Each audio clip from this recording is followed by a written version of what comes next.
So, keeping it real. We've got a few maybe seemingly random scriptures today. We're looking at James 2, 14 to 17, Matthew 23, 27 through 28, and we're going to jump to the Old Testament, 1 Samuel 16, verse 10. Well, let me just start with this reading from Matthew.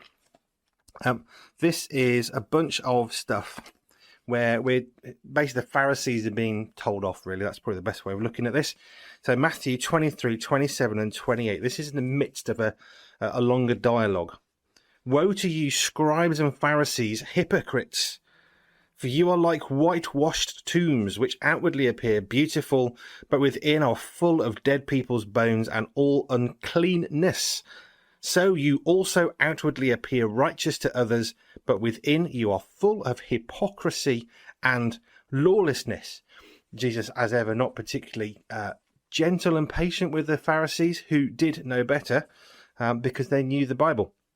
Now, I just want to touch on whitewashed tombs, because that doesn't necessarily mean what we think it means. And in 2021, it definitely doesn't mean what we think it actually meant 2,000 years ago.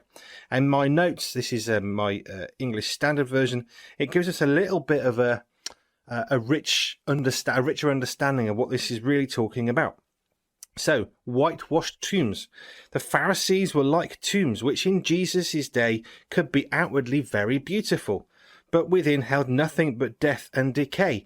These tombs were whitewashed to identify them clearly. So the whitewashed isn't just how they look, it's actually they were designed to stand out, and the whitewash would be very, very obvious.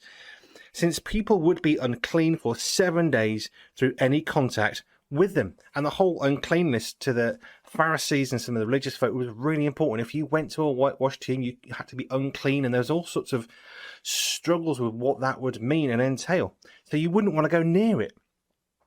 But actually, there's an analogy here of whitewashed tombs, which helps us a little bit, because the whitewashed tombs look quite good. They stand out in a good way. Well, actually, they weren't standing out in a good way. That's our modern understanding of something. We're missing some of the truths of that, and that richness of what that really meant, and what Jesus was really saying is, you look great, but you're dead inside. We'll come back to that topic throughout this. So James 2, 14 through 17. But each person is tempted when he's lured and enticed. That's the wrong chapter. So go back to chapter 2, it'd be even better. What good is it, my brothers, if someone says he has faith but does not have works? Can that faith save him? If a brother or sister is poorly clothed and lacking in daily food, and one of you says to them, go in peace, be warmed and filled, without giving them the things needed for their body, what good is that? So also faith by itself, if it does not have works, is dead. And the thing is, when we think about how we are perceived by others, we need to remember that perception and reality aren't quite the same thing. Our perception of a whitewashed tomb is, well, it's quite pretty, it looks quite nice, it stands out. The reality is it stands out, but it's not a good reason for why it's standing out. And we think of the cancel culture. At the moment, I don't like what you're saying, so you need to be cancelled and silenced. Well, that's not good. Just look back to 1940s and we look at the Second World War. People who had disagreements, well, they were silenced. Well, that's never a healthy sign of a healthy society, when we want to silence the things we don't agree with. But they're obvious for us to see. But there's more unobvious stuff that we cannot see, which actually for God is far more important. And endurance, these episodes that we create, it's all about the fact that physical exercise, physical effort is a good thing. But spiritual exercise, spiritual effort has deeper value, and it has eternal value. Now, God sees our heart. God is omnipresent, he's omniscient, he sees all, he knows all, he hears all. And however we project ourselves to the people that we meet, God sees our hearts. He sees the good and he sees the bad and the ugly. He loves us, but he still sees the truth. And we need to be careful with vanity, the idea of how we are looking. We call it the Instagram generation. I've heard that bandied around. How we appear, how many likes do we get? Instagram now, probably because of mental health, are getting rid of the ability to see likes. If you want to hide them, excuse me, you can do so. And then you won't know how many people like what you're doing or not doing. Well, as Christians, surely we shouldn't care if we're getting likes or comments. Some I struggle with personally, If I'm not getting enough likes, does that mean it's not good? I sent someone a text at the weekend. This is an example of whitewash tombs and all this stuff. I sent a friend a text, really good friend. I got nothing back. And I'm sitting there every day thinking, well, he hasn't replied. Is he in a mood with me? Is he not happy? Doesn't he want to talk to me anymore? So finally I sent him another text. You're right, I haven't heard from you. Did you miss my last text? Oh, yeah, sorry, I missed that. We had a great chat on text last night. This is what happens. We start to imagine things that aren't there. I perceive that he doesn't want to talk to me because he hasn't responded to me. But in reality, well, he does want to talk to me, but he just happened to not see that particular text message. And the problem with us looking at appearances is, well, if you're not replying to me, the appearance is you don't like me. God sees far, far deeper than that, and we need to see that too. If you've heard of the widow's mite, it often gets used quite a lot. But the widow's mite, it's a brilliant bit of scripture that teaches us about the heart again. What's really going on inside here and inside our mind? What's really going on with what we're doing?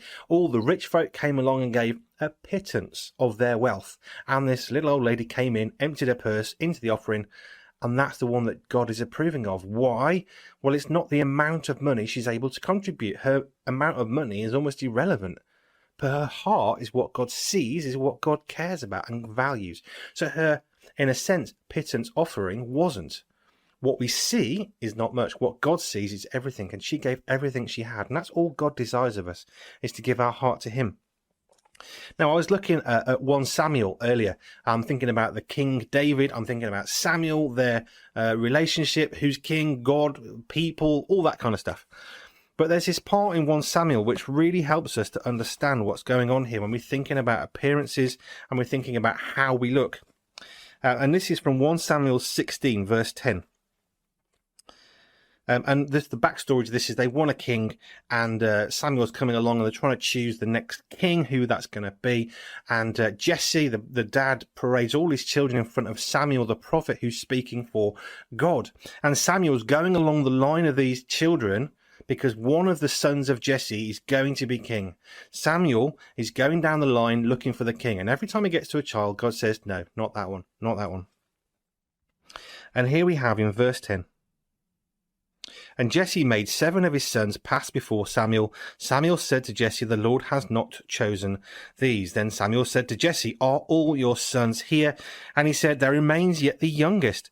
But behold, he's keeping the sheep. And Samuel said to Jesse, send and get him.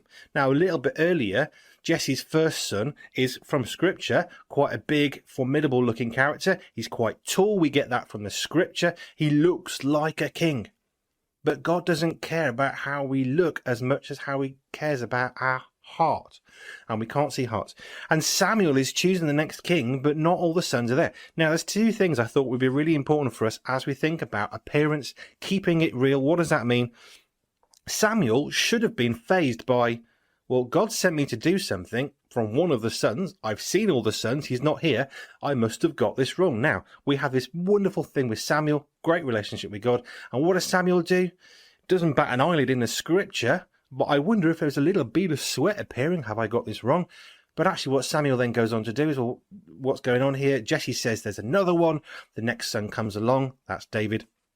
That becomes king. The second thing I think we need to think about is Samuel is looking at these really good, fine, strapping young lads suitable for being kings. But God sees the heart. And when we're thinking about keeping it real, it's about what is our heart really saying. And there's this bit from James, which I wanted to read out from the notes, because this is kind of painful, and this is the point of what we're doing here. When we think about the James reading, James 2, in my little note at the bottom, it says, can that faith save him? Negative answers, no, good, and no, are expected. If someone says he has faith but doesn't have works, he should question whether he has been saved. If we're not doing good things for God, are we actually saved? Are we actually certain of our assured place in heaven? Because what we do should reflect our heart for God. And if what we're doing doesn't reflect a love for Jesus, what we're doing isn't going to reflect that, just by the logic of that. Keeping it real. Sunday smiles. Let me finish with this. Sunday smiles is how you're doing. Yes, I'm great. And inside, you're dying inside. You're struggling with depression and mental anxiety and worrying you couldn't feed your kids that morning. And your car's broken down. You're not going to get to work. And your bike's been stolen, but you don't want to tell your parents how you're going to get to school. Yeah, I'm doing great. Well, that's not particularly helpful. And going back a long time, 20, 30 years since I've been leading church services, and I often have said this in the past. If somebody says to me, "How you doing, Andy?" I will say to them, "Do you know what? I'm really doing badly." How often have I had someone say, "Oh, that's brilliant," and off they go?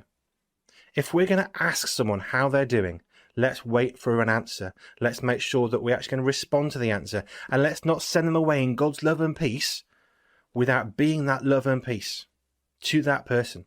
Keeping it real, being honest with God, being honest with yourself. Our heart matters. Outward appearance doesn't matter so much.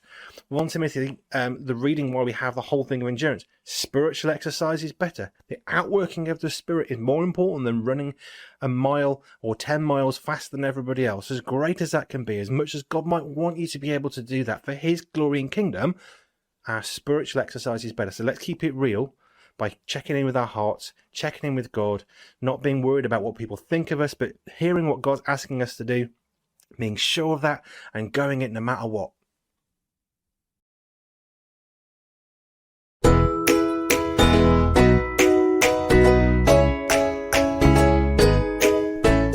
There are loads of ways to keep in touch with the BerryBunch. Visit our website and make sure you sign up to the blog and get notified on all our videos, posts, exciting news and seasonal events. Subscribe to our YouTube channel and get told when we post brand new video resources. Take a look over Dingdash, a fabulous place that connects people from all over the world. Like us on Facebook, where we hang out and post extra stuff to encourage and inspire you. We're on Instagram too and share extra photos when we're out and about. And if you're enjoying, using or sharing what we do, visit us over on Patreon and you can become part of the extended BerryBunch family by supporting us with the cost of all we do.